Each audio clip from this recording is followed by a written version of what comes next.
Ce que j'ai attrapé là, c'est votre attention. Vous êtes des chats. Il suffit de narrer une aventure pour que les chats s'y intéressent. Et que cette aventure s'adresse à eux. Un peu comme une ligne mélodique en musique classique.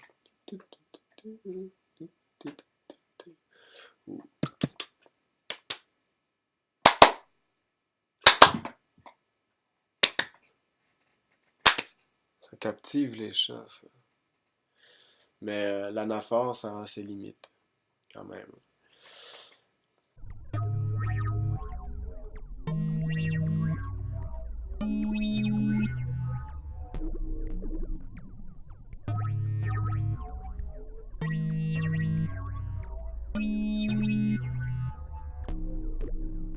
Les chats pensent peut-être comme Picasso, el principal enemigo de la creatividad es el buen gusto. Mais pas vraiment, parce que les chats n'ont pas le sens esthétique. Les chats n'ont pas de sens critique non plus. Ils se disent pas, tiens, c'est facile ce qu'il fait, ou c'est démodé, ou c'est kitsch. Leur leitmotiv est le bizarre et la caresse. Ce qui étonne et ce qui rassure. Il y va d'une certaine notion de danger. Puis, qu'est-ce qui se passe s'il n'y a ni danger, ni quelque chose qui promet un ronronnement? Ben, les chats, ils se lassent, hein, ils s'en vont, ils sont pas polis, les chats. Ils vont aller à la litière ou texter, comme, comme vous pouvez aussi le faire. Parce que vous avez un goût exquis. Vous avez une vaste culture d'océan urbain.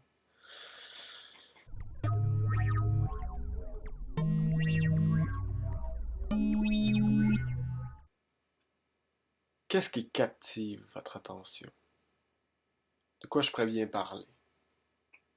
De quoi a l'air la colonisation entre vous et moi en ce moment? Les artistes colonisent par la fascination des lignes alignées avec conscience, avec congruescence, avec confluence, avec con... Mais je me rappelle plus du mot.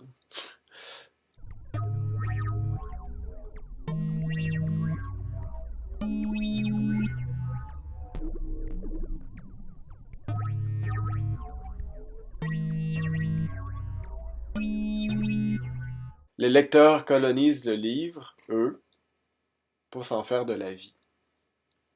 En suivant le verbe allemand verfangen, produire l'effet voulu. Hein, en français, motonnage qui n'existe pas de l'allemand verfangen. Les artistes verfangen dans un faisceau de sens.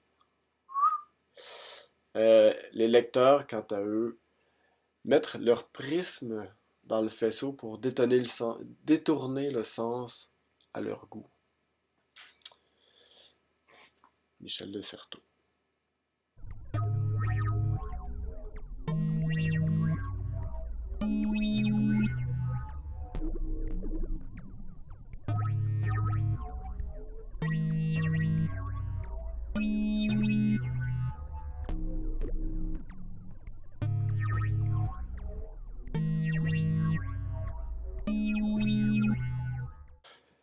J'imagine que si l'artiste peut faire la colonisation des cerveaux de tout le monde, c'est parce que les cerveaux de tout le monde lui ont aussi colonisé l'imaginaire.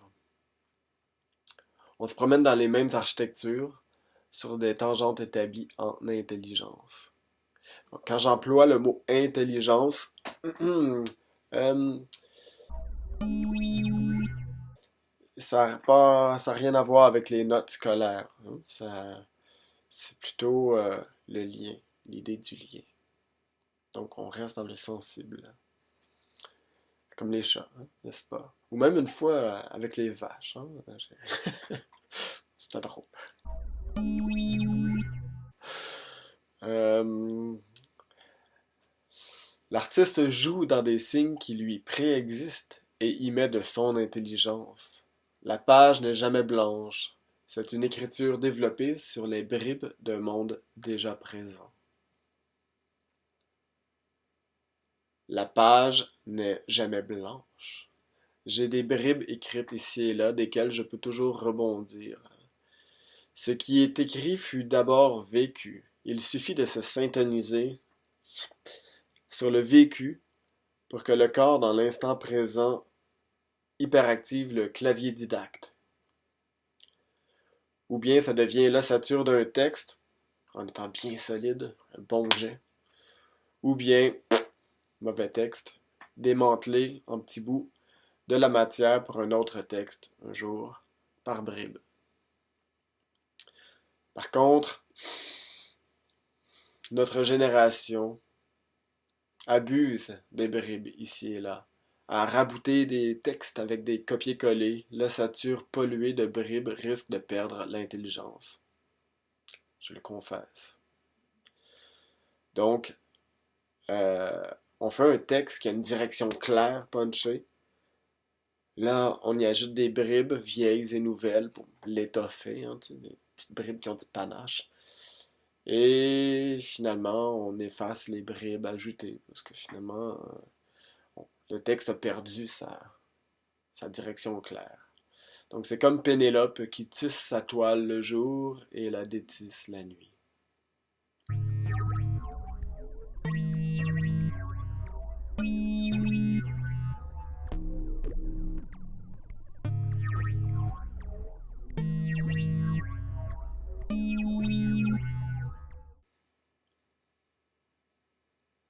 Miaou! Êtes-vous toujours là? Bon, si je fais le bouffon, comme de répéter un, répéter un, répéter un, répéter un, répéter un, répéter un, je vais perdre l'attention de tout le monde. Vous allez vous dire, c'est un bouffon. Alors quoi faire pour goûter à l'instant présent de l'énonciation? Quand je parle, je crée du maintenant. J'existe ici, dans cette pièce, j'entre en dialogue avec les formes autour de moi, euh, avec vous, avec toutes les scories de nos idées, wannabe sculptures qui flottent en l'air. La petite idée est là. Faut juste attendre.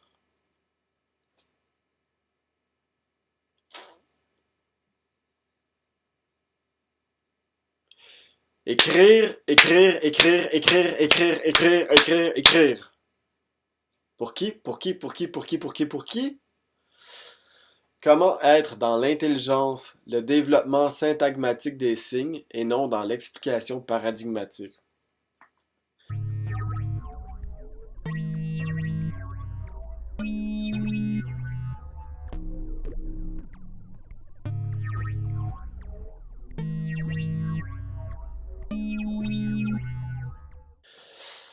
C'est mon défaut, de trop vouloir être clair, trop avoir été incompris. J'ai pas toujours été entouré de fins esprits qui saisissent immédiatement le quatrième sens. Parce que je m'adresse aux gens qui m'entourent, j'essaie de redoubler les signes de la logistique spatio-temporelle. Bien redoubler le sens, notamment. Et malgré tout, tout ce que je réussis à faire, c'est désintéresser les littéraires et laisser quand même mes proches dans l'incompréhension. Pas facile d'être poète. Alors j'écris pour moi-même. Moi, synthèse des littéraires et de mes amis danseurs et musiciens, etc. Je fais rencontrer deux univers et bien d'autres encore. Je ne suis qu'un pont tendu entre plusieurs continents. Je comble en vain l'esquisse.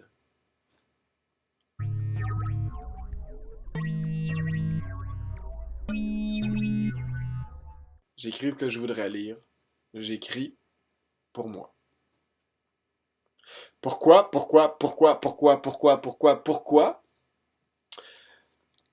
Ainsi Claude Gauvreau, agenip consideridou, cleuse l'art, harnache les jouvencelles oreilles, l'art ouvre du possible. On se donne le droit, donne la voix de la vie. Oui, toi aussi tu peux. Pour écrire, il faut bien avoir quelques questions dérangeantes à réarranger. Ben, vivre ses pulsions et sa liberté, ça dérange.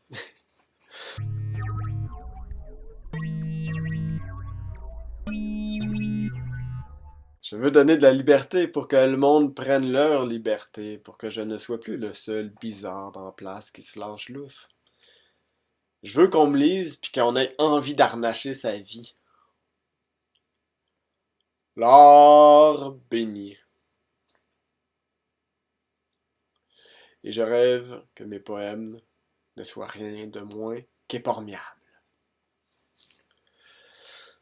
Pour nous élever à ce qu'il y a de plus grand en nous, comme le dit Hölderlin dans une célèbre citation que j'ai oubliée. Mais par contre, je me souviens de Baudelaire qui dit « Il faut être toujours ivre. C'est l'unique question. De vin, de poésie ou de vertu, à votre guise. » J'ai été trahi dans ma vie. Puis je me suis fasciné pour les œuvres qui nous élèvent sur un tremplin vers l'infini. Ou vers si subtil, si subtil. Le sublime, pour moi, c'est le corps qui est interpellé jusqu'à tomber dans les pommes.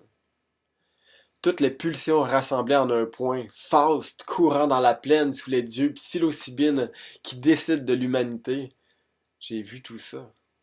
J'ai vu des secondes d'immortalité. J'ai couru en me sauvant de moi-même. Je courais pour me sauver de mes propres énergies frisées. L'intensité, c'est la marque de la survie pour les chats. Ceux qui pensent que le sublime, c'est tellement démodé, hein, il faut être blasé, tout est égal, un cognac dans chaque oreille, puis le cerveau en tofu. Ben ceux-là, c'est qu'ils ne vivent pas dans leur pulsion. Il faut de la vitalité nietzschéenne pour ressentir le sublime. Les chats, devenus sphinx, philosophes, danseurs. Le sublime, il faut l'avoir vécu pour le rechercher avec ferveur. Mais là, dans un moment fort de la vie, tu te demandes, est-ce que je dois arrêter de le vivre pour vrai ou le vivre en papier? Dilemme de poète. Bon. Qui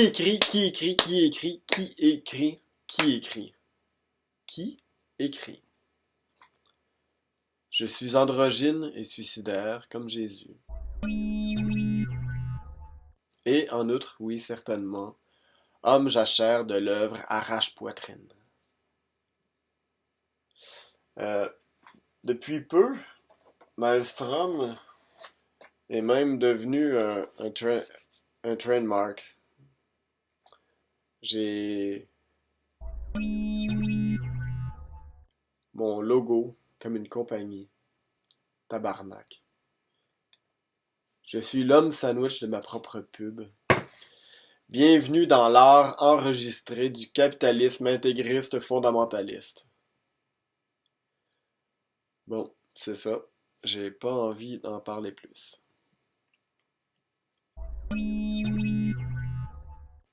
Comment?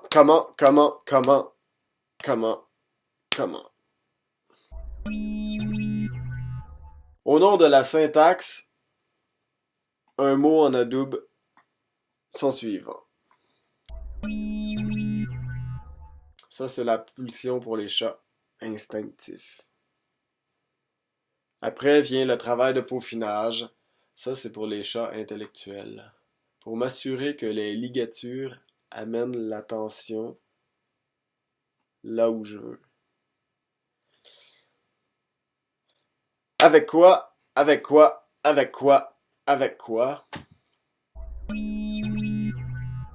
Avec quoi? Avec le silence. Avez-vous suivi le cours de flânage artistique 101 avec le prof Rainer Maria Rilke? Hmm. Hein? Hmm. On a souvent l'impression que le silence est un thème dans la poésie moderne, alors que ce n'est qu'une condition d'existence. Poète, nouveau prêtre du silence. Puis là, dans le trou du silence, il y a tout ce qui tombe dedans, ce qu'on entend, ce qu'on voit, des bribes, des discussions, ces petites choses qu'on a vues. Et ça fait une marque dans le fond du silence. Pour finir où? Pour finir où? Pour finir où? Pour finir où? Tout écrivain de rêve de faire son trou. Avec les congères qu'on gère à Montréal, il y a aussi des bancs de mots. On rentre dedans. Ça fait penser à Bernard Noël ou Valère Novarina. On fait des trous dans le langage. Mais nous, dans la neige. Notre culture va fondre, puis restera pas grand-chose quelques acadies plus tard. On se rendra compte qu'il faut de la substance culturelle pour qu'il y ait des trous. Juste des trous dans rien, ben, il y a surtout du rien. Vivons donc l'instant présent. Anyways, nos textes finiront dans le néant assez vite. Je sais pas pourquoi. Il y a quand même toujours la vocation d'écrire. Désécrire, écrire, désécrire, écrire, désécrire, écrire.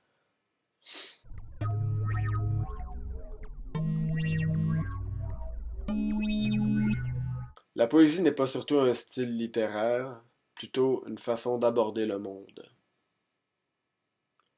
J'aime écrire autant que l'étude littéraire euh, pour son inutilité. C'est le commérage nécessaire pour entendre le vide en arrière et tant qu'à bavarder, aussi bien que ça ait du sens.